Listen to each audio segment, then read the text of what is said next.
notre Majestil pour la remise du bouquet aux côtés du représentant de Vendée. Il s'agit sort breton, alors c'était pas évident parce qu'aujourd'hui il y avait du beau monde à tes côtés. Ah ouais, très dure étape, assez longue et avec beaucoup de vent, un peu de pluie. Bon, la Bretagne ne peut pas demander tout seul tout le temps, j'ai l'impression. Attention, hein. Alors tu es originaire parce que là c'est le maillot de Vendée. Tu es originaire de quelle région toi? Bon, je suis né depuis 26 ans maintenant, mais sinon je suis originaire de Lancy, donc d'Angers. Merci. Alors, 11e de Liège-Bastogne-Liège. Est-ce que l'année prochaine, on sera forcément coureur cycliste professionnel? On peut le savoir à l'avance. C'est vrai qu'on y pense tout le temps dès qu'on est au Vendée, dès qu'on est dans le BN1, surtout on est réservé une équipe pro. Donc on verra bien comment ça se passe, on essaie de faire au mieux et si ça doit venir, ça viendra. On l'espère avec toi. Toujours est-il, ça a bien commencé. 5e victoire de la saison. Angelo Tulic, sous vos applaudissements, s'il vous plaît. Brillant vainqueur de l'étape de Landerneau. Aux avant-postes de ce classement quasiment depuis le premier jour. Vous pouvez l'applaudir très très fort, Romain Smet.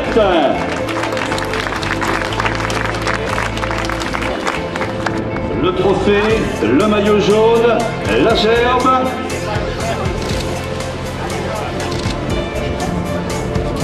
Mégane qui va fleurir Romain Smet dans un instant.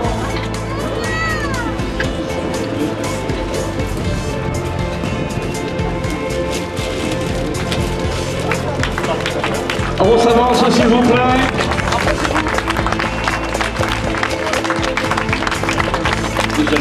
Ah, voilà. Voilà qui est fait, vous pouvez l'applaudir. Avec le représentant de Castorama de Brest. C'est la première fois avec le maillot qui disait, ma foi, en ayant un maillot intermédiaire, on a sur le coup du podium et tu y as pris goût. C'est sympa de revenir aussi chaque jour sur le podium.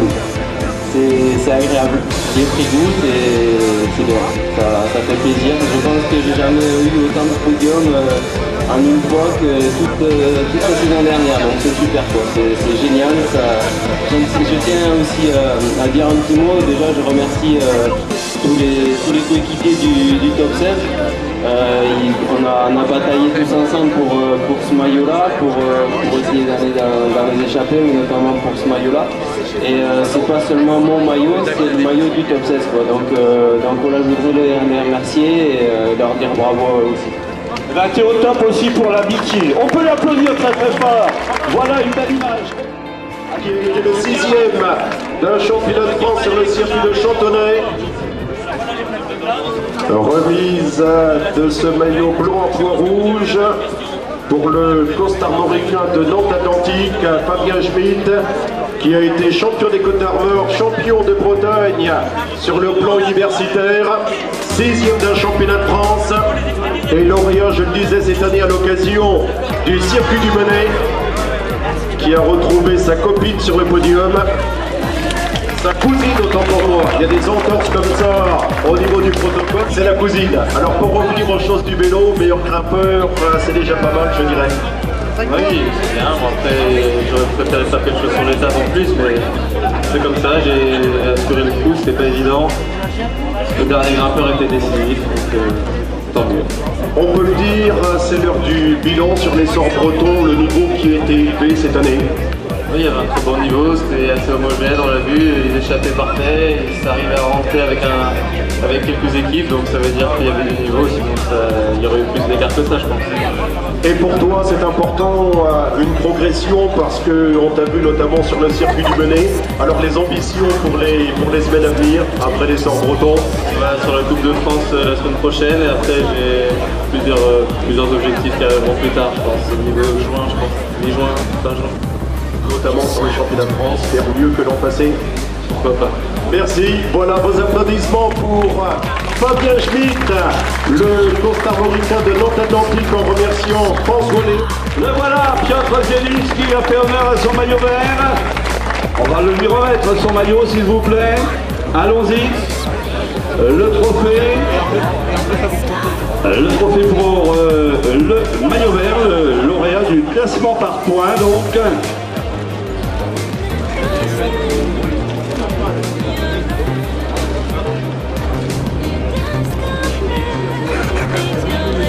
Michel Rioux, l'adjoint au sport, aux côtés donc des amis de Argel et Corrèze, la demoiselle pour remettre la gerbe.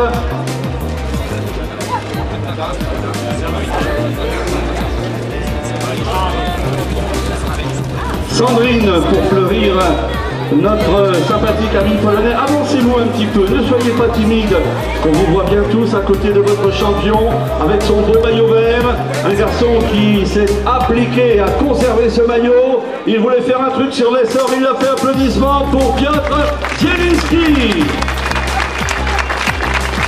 Ce maillot vert, tu y tenais. Est-ce qu'au départ, tu avais fait ton petit calcul pour savoir si quelqu'un pouvait te piquer le maillot? Oui, c'est Simon. Voilà, on avait fait le même compte.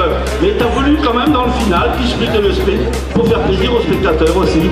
Oui, oui, on a roulé, on espérait toujours pour le classement général. Mais en fait, on n'a pas réussi à rentrer devant. Je dis, pourquoi pas, je vais faire le sprint à la fin. Voilà, puis tu t'es fait plaisir en même temps, je crois que tu as fait plaisir au public. Maintenant les prochains rendez-vous, parce que tu marchais déjà avant l'essor, sortir d'une telle course à étapes, une belle course à étapes qui a été ardemment disputée. Tu vas être en forme dans les prochains jours, certainement, il y aura la récupération, mais en forme après. Quels sont les objectifs, s'il te plaît? Je crois que c'est manger une fois de Coupe de France.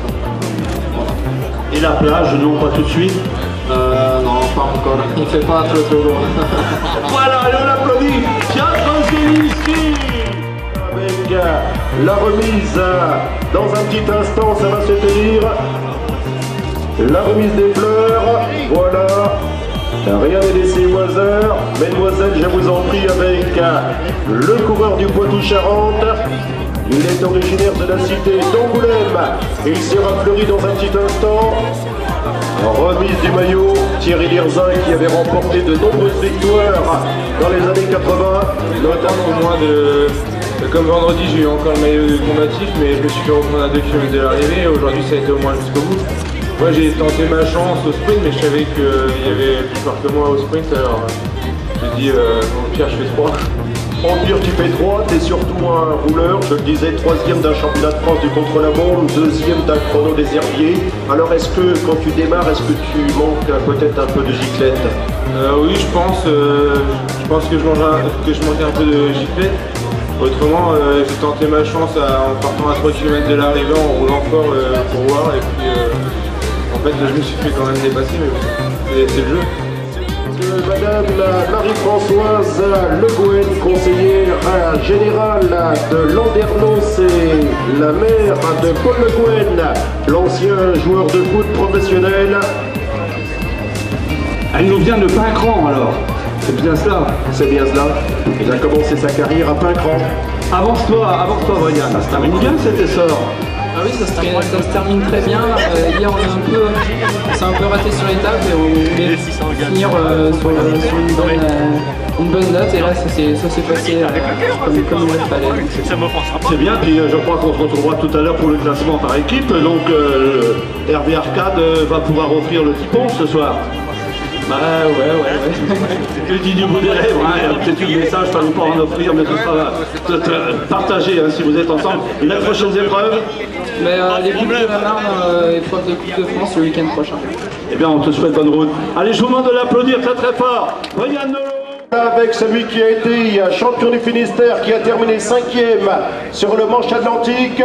Applaudissements pour Gwenel Simon, s'il vous plaît. Merci. Aux côtés de monsieur le maire, je vous en prie pour la remise du trophée. Ce sera la remise de la gerbe. Véritable révélation depuis ce début de saison sur la Flèche d'Armor, sur le Tour de l'Esnavin, Côte de Légende, sur les hauteurs de Cadoudal, lors du manche atlantique où il était en 5e position, 2e du classement général de l'Essor. Ça mérite de nouveaux applaudissements pour Gwenel Simon, le coureur de la cité de Plouvien. Parce que ça a été compliqué, que ce soit au niveau du parcours, au niveau des modifications. Est-ce que tu connais l'écart à l'arrivée? On était en conversation tout à l'heure. Non, pas exactement, mais bon, j'ai pas de doute. Il est bien devant moi au classement général et Tortelier. Mais ça ne joue à pas grand chose, c'est dommage. Une petite erreur sur la fin, à 3 tours de l'arrivée de ma part. Je peux m'en vouloir qu'à moi-même. J'ai plus marqué Poignet parce qu'il avait une équipe vraiment très solide. Et Tortelier a sorti son épingle du jeu et je le félicite, il était quand même très fort, il n'y a aucun doute. Il n'y a aucun doute. Alors, quand tu as pris le maillot hier au Guetouat, est-ce que c'était selon toi un avantage parce que tu as effectué déjà une belle prestation, mais partir avec le maillot blanc, est-ce que tu as bien dormi de la nuit déjà pour commencer? Bon, un petit peu difficile à trouver le sommeil, mais bon, comme il y a quelques jours de course, on finit par tomber. Mais non, je pense que c'était la bonne opération d'avoir pris le maillot. J'étais la seule équipe à avoir encore 5 coéquipiers. Alors on a fait du boulot, c'est vrai qu'on n'a pas forcément très bien géré le début de course. Au final, ça a quand même éliminé Poignet parce qu'il a dû faire pas mal d'efforts devant. Après, Tortelier a pu rester au chaud et gicler au bon moment.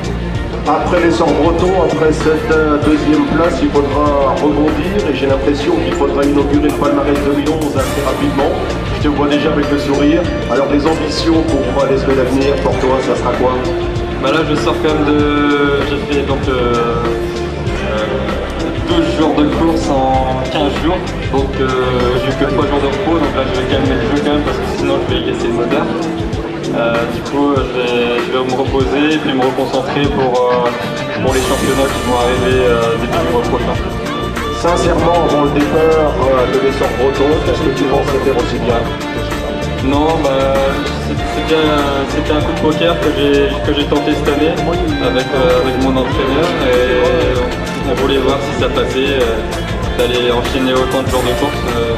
Et apparemment le physique il suit très bien, le mental aussi, donc prometteur pour la suite, j'espère. On l'espère avec toi et notamment le public finistérien. Vos applaudissements pour le citoyen de Plouguien. Et je remercie également, je tiens à ouvrir une parenthèse parce que je suis peut-être un peu long, mais quand je vois tous les coureurs, notamment des bons cyclismes, qui sont devant le podium, je crois que là aussi c'est un esprit un peu spécial, celui de Georges Le Bourris. Oui, de Georges Le Bourris, c'est de toute l'équipe, de tous les encadrants. Je remercie vraiment M Bon Cyclisme parce que c'est vrai que j'y ai trouvé un club très accueillant et qui m'a mis dans les meilleures conditions. Avance-toi Étienne, allez-y Mégane à côté de votre champion, de même que M. Rioux, ainsi que M. Leclerc. On applaudit le lauréat du classement du meilleur jeune, Étienne Tartelier. Allez, applaudissements pour Étienne Tartelier.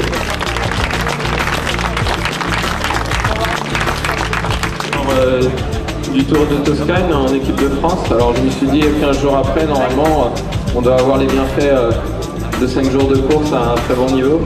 Alors premier jour, je me suis retrouvé devant, puis j'ai dit bon allez, on est 5 devant, c'était pas les plus costauds je pense, donc j'ai dit bon je roule pour le général.